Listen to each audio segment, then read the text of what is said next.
And we are The Bourbon Brother Whiskey Nerds. Trent, we were having a chat. Troy, why do you buy whiskey? Well, and this is what we were chatting about. We went down to Sables on Friday, and 50-minute drive or so, and we were chatting, and we were like, do tasting notes influence your whiskey buying? This is what's interesting. This talk occasioned because when I see a bottle of whiskey that is for sale online, and I'm on mailing lists for lots of these online whiskey sellers that, As am I, yeah. that I rarely buy from because the shipping is really what kills you. Their prices, sometimes it's secondary and I know I'm not going to buy it, but sometimes it's pretty reasonable, Yeah. and it's the shipping that kills you. But rarely do I buy from them, but I like, and it always amuses me that the tasting notes are there.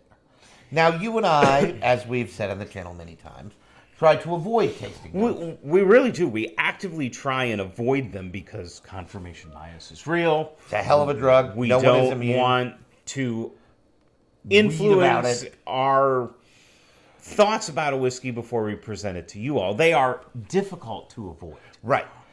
But And- I was alarmed by the fact that like every ad you see for whiskey includes them.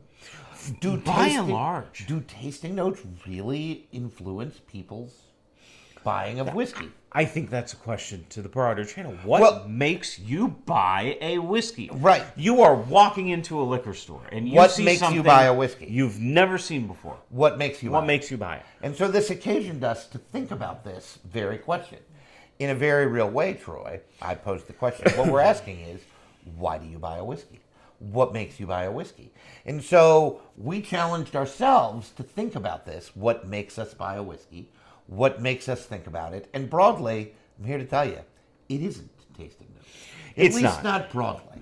Not in the grand scheme of things. Now, I will tell you, tasting notes can sway me yes and sway me no. What I said on our drive to Sables on Friday is that I only speak for me. I don't want to speak for Troy. And Troy's got a great example, like legitimately, not crap, a great example of where tasting notes do sway him towards a Yep. whiskey.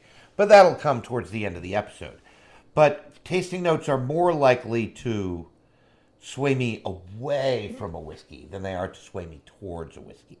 Like, rarely do I read when I run into tasting notes and I'll be like, well, it's got good brown sugar, caramel, vanilla, because that's, lots of whiskey. Well, and I think I even commented like, oh, it has peach notes. Oh, I'm so looking forward Well, to this. right, like, oh my God, there's eau de plum. Oh, I will clutch my pearls. I must have that plum whiskey. Clem, talk amongst yourselves. It's so ridiculous. Like, we just don't do that. But the better question is, when you see a whiskey that you're surprised to see at your local whiskey store, what makes you buy it? Now, this works best when it's a new whiskey. Well, of something course. you haven't seen before. Like, what makes you buy a whiskey? What makes you go get it? Is it the reviews? Do you follow those? Do you need to see a positive review before you buy a whiskey? Where do you trust those reviews from? Maybe it is tasting notes. So part of this episode will work best if you let us know, which is why you need to like, share, and subscribe so that you can comment on what makes you buy whiskey. I was making the point that if I saw a rye, and we love us some rye. I think one of these We're stories, pretty fly for rye guys. I feel like one of these stories was about a rye that we kind of want because it's a 100-0 rye, and that already picks us up. Just as a counterexample, one of the things that's out recently is a 10-year offering from Heaven Hill of Rittenhouse Yes. rye. And it's priced at about $1, which is not ridiculous for Not for a 10-year-old. For a 10-year-old rye. But I was like, I think it's a 51% It's a rye. baby rye. So one of the things that I was able to identify as something that causes me to buy whiskey is a mash bill. I don't think that's necessarily uncommon. I Right. think we're all influenced on mash bill. There are I'm assuming a significant portion of viewers that don't like high rye whiskey. That's okay. That's not you and I. Right? No, we love it. We love high rye whiskey. But if you saw a review, if I saw a review that said this is a really dilly rye, that would turn me off as opposed to on to buying the product. And I'll pull out a bottle right now just because something that might sway me to buy a whiskey is Booker's. And if I see a review that says Booker's, this has fruit notes to it, that might sway me because I love when I get fruit notes on Booker's. Booker's is sort of controversial, and we don't buy them all either. They've gotten a little bit more expensive in price. Like everything from food to gasoline to whiskey, everything's gotten more expensive in price. And so Booker's, now you can pay a bill or more real easy, and they come out 4 times a year. Committing that amount of money to it, $400 or $500 over the course of a year, is a tough nut to crack. Quite a bit. But when Troy sees fruit notes on the Booker's, he's like, now they might be one I want. Now they might have me. Yeah. Even though we try to avoid the tasting notes. So maybe there are examples you have like that in your bourbon journey. One of the things that happened to me is one of the things, and I'm unashamed to admit this, is reviews. This is Maker's Mark, the Keeper's release. I'm a big fan of Maker's Mark, even more so than Troy, probably to a degree. I do not own this is the 2025 Maker's Mark Wood Finishing Series release called the Keepers. The 2024 release was called the Heart release, and it got sort of mixed reviews. People liked it, people disliked it. The Keepers got uniformly superb acclaim, and that led me to buy the whiskey, and you know what? Those people are right. I've had this whiskey a year. You can see I hate it. It's almost half gone. Part of that is with Troy. We drink it with frequency. We drink it at special occasions. We think it is that good. And that's an example from my whiskey journey of something that caused me to buy a bottle, which was not the tasting notes, but the reviews. Yep. And if that's you want to hear a positive review. You want to see somebody you trust say that they like the whiskey. We hope you consider us here at the Bourbon Brother Whiskey Nerds, amongst others in the Whiskey Tube community, who we have lots of respect for. Jason C., Mash and Drum, started my whiskey journey with Jason. Certainly, you should totally follow him. John Gouge is great. We talk about him often at Gentlemen in Whiskey. The SLB guys, Bourbon Real Talk. The Whiskey Tube community has lots of avenues for you to go down where you can find someone who you think matches your palate and buy stuff based on their reviews. And so, I mean, obviously the reviews online, the Keepers came through with fine reviews, and it is just an incredible whiskey. It's delicious. It's delicious. You got something else there, Guy. What else do you have? One of the things that happened for Troy and I, almost by accident, was we sort of ran into a rare character bourbon. We did. And Troy just bought it on a lark. I think it was his birthday weekend. It was. He told Nick down in Whiteford, Maryland, and you totally need to go see Nick at the Sobels in Whiteford, Maryland. I think I said, Nick, I need a birthday bottle. And he went to the back. He went to the back. When your liquor store manager goes to the back, that is always to fetch you a bottle, you know you're in.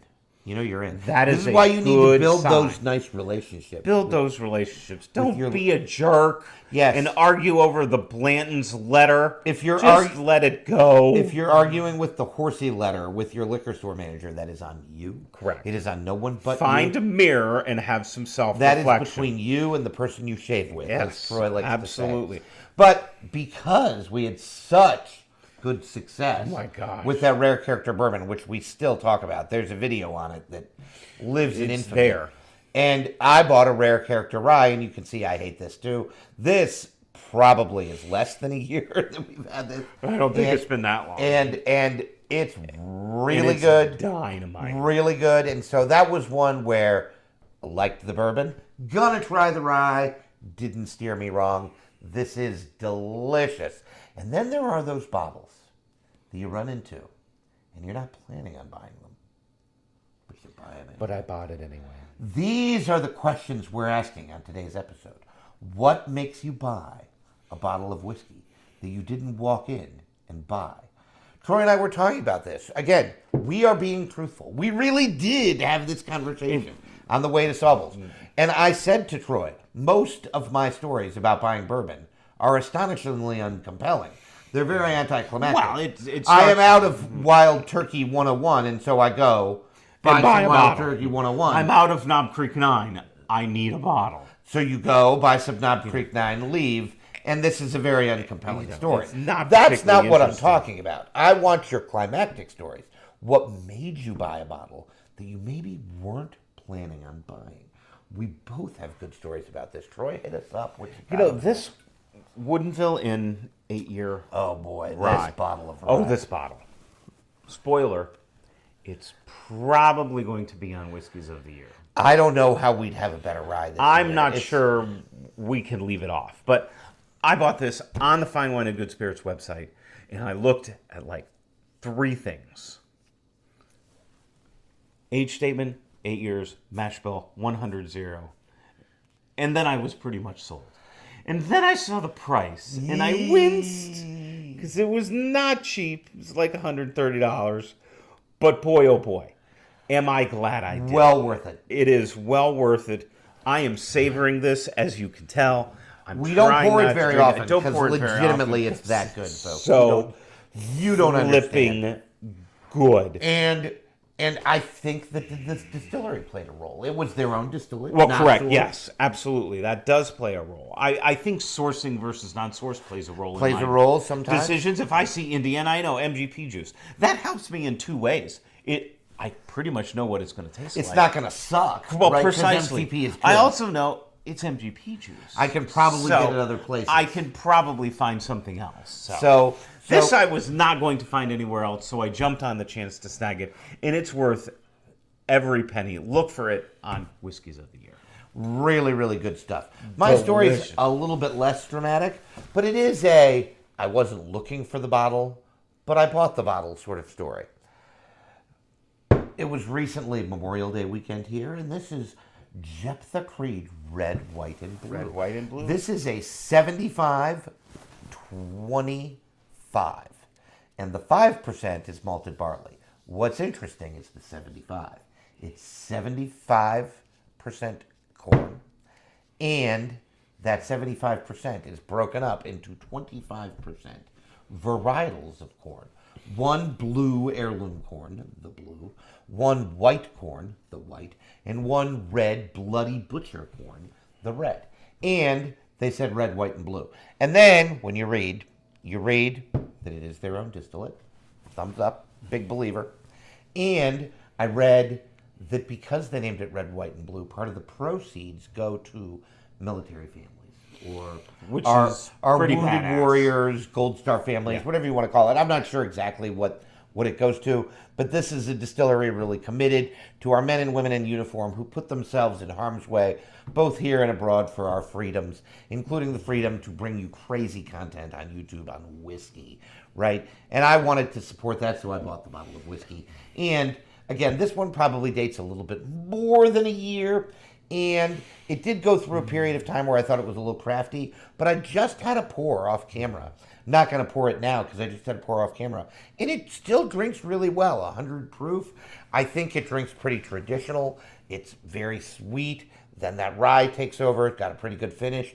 But I'm not mad I bought it. And that story led me to buy the whiskey. And so these are things that lead us to buy whiskey. But this episode, as I said earlier, really only works if you tell us what leads you to buy whiskey. Precisely. Have you ever impulse buyed a whiskey? What did you buy? I want to know. Why did you buy it? Why did you buy it? What led you to it? Was it this distillery you knew? What is it, a mash bill? All of these are good answers. There's Was it a proof point? there's no wrong answer, right? But these are the things that interest me. Maybe at some level the marketing of tasting notes must work because they put it on I would all think of it would these have things. to because they do put it everywhere. But again, does it turn you off or does it turn you on? Right. You know, It's just interesting. Like, I think my other example was if somebody said this whiskey really leans into the barrel notes and sourness, that would actually turn me off from the whiskey. well, and similarly, if the age statement is 10, 11, 12 years and you're sensitive to oak, that might turn you off. Right. It's hard to over oak Trenton on. Right, no, that would turn us on. That might turn us on. on to So the whiskey. depending on your palate. Well, right, see, and I think this is a good point that Troy's leaning into, is that you need to know your palate. Maybe you're into weeders. That's good. Maybe you're into high rye. Maybe you're into low rye. Maybe you're into rye. Whatever it is, you need to know your palate so that you can read those releases and understand what it is you're getting. The internet is a great inclusion here. I figured out lots of info on this Jeff the Creed bottle that I just had on camera when I looked on the internet on my phone while I was in the liquor store. Ended up buying it. I'm not disappointed. I think it was $60, $65, and I'm still not disappointed. I got to support a cause I believe in. It's pretty decent. Pretty And solid it's a whiskey. pretty solid pour. It really is. It's perfectly fine sipping whiskey. So this is the point of this episode, is understanding what leads you to buy whiskey. And we thought it was an interesting conversation. We wanted to share it with you. So make sure you're commenting. Email us if you're interested at BBWN37@gmail.com. BBWN37@gmail.com if you'd like to have a longer conversation. Maybe there's more here. I don't know. Oh, there probably is. I want to know. I need to know what causes you, our viewers, what you are thinking of when you buy whiskey. And not necessarily those boring, hey, I'm out of this, I like it, I'm going to get it. We want the special stories. I stumbled into this. Right. Or the, I impulse bought this. Or precisely. I impulse bought this and it was a disaster. Or I impulse bought this and I've never been happy. Correct. Right? Whatever it is. Those are the stories we want to see. That's what we want to know. That's what's interesting to us about this question. And specifically those tasting notes. I'm still not sure I can say that tasting notes have ever taken me to a bourbon. Which is why I really appreciated what Troy was saying about Booker's. Yep. If somebody said fruit notes on a Booker's, that would actually take him to a bourbon. He would seek it out because of tasting notes. Maybe this happens to lots of people. I want to know. I need to know. These are the things we're asking on today's episode. So I think that's all we have for you today. Yeah, that's pretty much it. Troy, take us home. Please interact and engage. This is a conversation. This is dialogue. We want to know what influences your whiskey purchasing and buying decisions. It's your hard-earned. It's What makes you your spend it? money. Why do you hand over dead presidents' faces with, over to the cashier or whatever you do? It doesn't really matter. What makes you buy it? And make sure, no matter if you're just restocking your daily sipper or you're picking up that impulse buy, make sure you're always drinking what you like. And liking what you drink. Bye, everyone. We'll see you next time.